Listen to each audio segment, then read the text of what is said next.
So this is the sixth video in the writing workshop.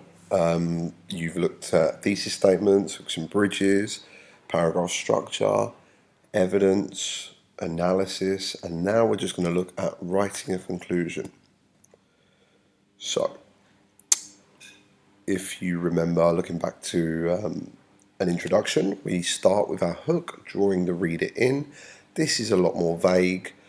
It's related to the topic, so in our case we picked, because we're writing about Lord of the Flies, we picked a topic about William Golding fighting in World War II, the author fighting in World War II. And then at the other end, our thesis statement is incredibly specific. So it's talking about how the message that humans are evil is presented through three particular characters, and then we bridge the two together. So go from vague to specific. In it conclusion, we pretty much do it the other way around. So what we're going to do is the main idea we are going to, or the essential claim, the thesis statement, we're going to restate in new words. Now, do you remember back to the first video where I talked about going into a tunnel? So you have your thesis statement, tells you this is a tunnel and everything in it is a tunnel and it's important. Well, now you've gone through the essay, you've seen nothing else, you've had tunnel vision, and as you leave the essay, you have another sign basically saying we're leaving the tunnel. This is restating your thesis statement.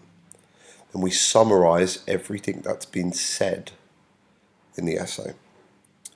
And then, opposite to our hook really, the most vague, is a takeaway. This is probably similar to the hook. This is really difficult to write sometimes because it requires a bit more creativity.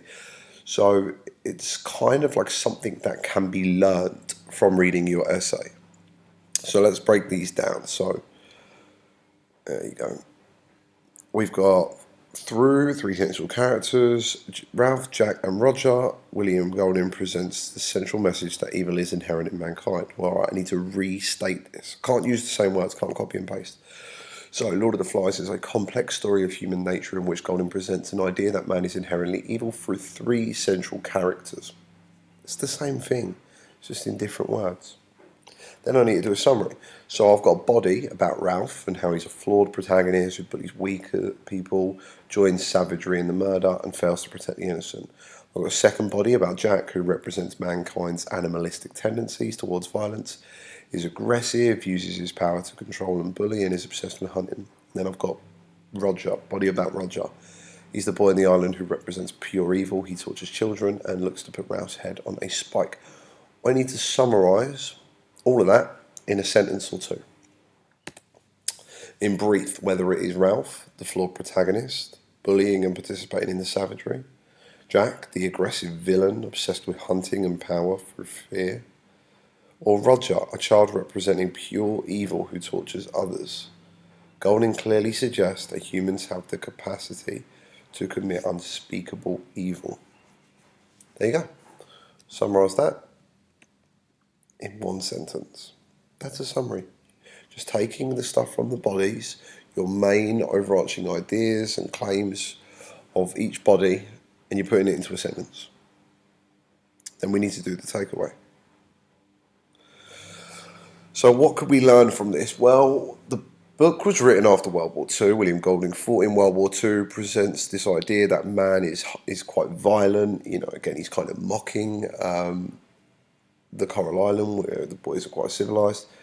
I think today the book is more important than ever. You know, we're still very violent people. So almost 70 years after his book was written, as conflicts still continue to escalate, places like the Middle East, Israel, Palestine, Yemen, Syria, or that World War III seems more plausible between Russia or North Korea and America, Iran.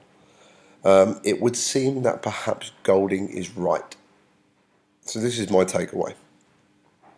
Essentially, taking my essay and the points I made in my essay and applying it to the big picture, the world today, what we can learn after reading my essay and how it applies to the world around us. And that's writing a perfect conclusion. Thank you.